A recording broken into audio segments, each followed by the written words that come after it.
Mark, I'll quote to you from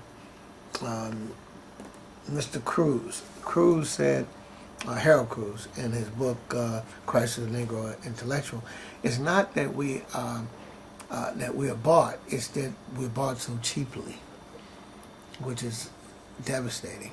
In other words, if you're going to be bought, get something. Yeah, we're being bought. You're saying we a cheap hole? A cheap, very cheap, very cheap.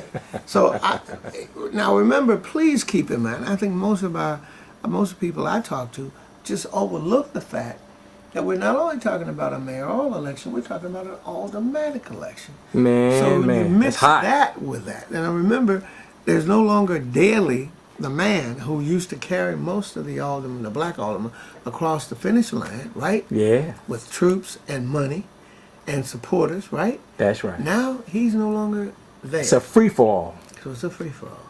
So that means that somebody with money, like a Rahm Emanuel or Lisa Madigan, who can pass out some chips, can buy off as many as they want. The Negroes are be bought off. So I love it. Because Rahm got some money. That's and right. Mike Madigan's daughter has some money. Plenty of money. And Negroes need some money. And the way you do it, you don't have to do it directly. Yes. You can just do it indirectly. Hire my workers in my ward. Okay.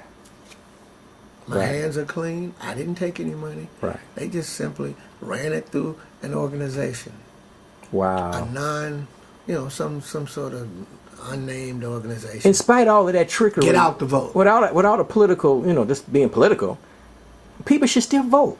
I know it's so daunting, and Madigan's coming in, and Rahm Emanuel's got power, and we still should go out and vote. Oh, absolutely. Now the other thing, which is sort of a last ditch effort, and hopefully will work, is that some people are working hard to get Rahm Emanuel out of the game by virtue of his residency. Now that could work, bad, either good or bad for us, because again, what you want is white people fighting white people. And that's nothing against white folks. We just talking politics. Well, I mean, if this is politics. You want other ethnic groups fighting against each other. Well, you remind our younger viewers. Remind the younger viewers. That's how Harold Washington became mayor. Harold became mayor. We had Byrne, Irish, Daley, Irish, and they fought each other. And they fought. We just walked right between. And folks thought it never would happen. Okay. So listen to this note about your task force and us as a people. No matter who becomes mayor, will we have an agenda for the mayor and for the aldermen? I am absolutely determined to do that. Our task force for black political empowerment, one of the first things we did was to begin putting together commissions. These commissions then will sit down and carefully draft the needs, the desires, the hopes for every division of the city: police, fire, the budget, looking at crime, health care, etc., and come up with a report that then can be translated into an agenda, which will be given to every single alderman running and whoever is running for mayor of the city of Chicago, regardless of whether or not an African American ends up being in the runoff.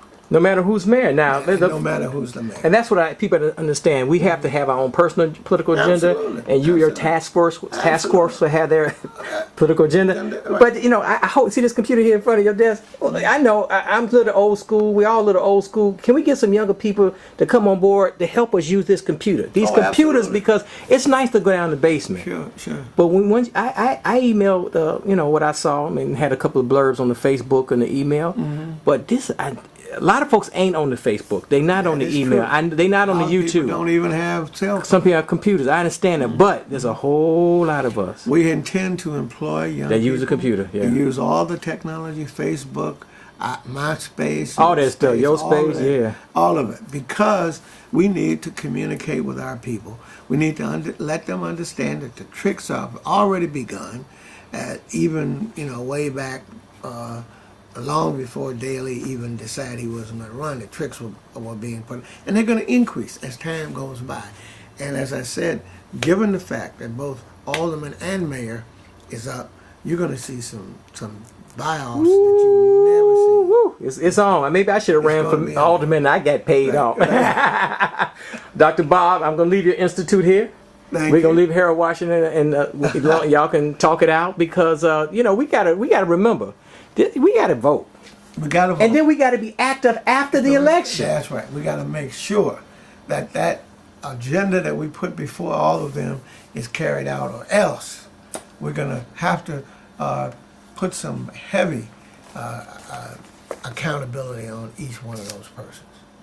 Dr. Bob, thank you very much. You the man. Let me turn the light out so I got some too much glare on the oh man, it's too much glare. There he is. I got to show Harold watch the picture. I got a little glare on the picture, but they forgot who Harold was. Yeah, exactly. Many young people don't even know who he is. Man, folks should have been here. I told the young people, y'all think it was exciting to see Barack Obama become president? That was a nothing compared to this racist town going off when he became mayor. Woo! There you go. All right, peace now. Take care. Bye-bye.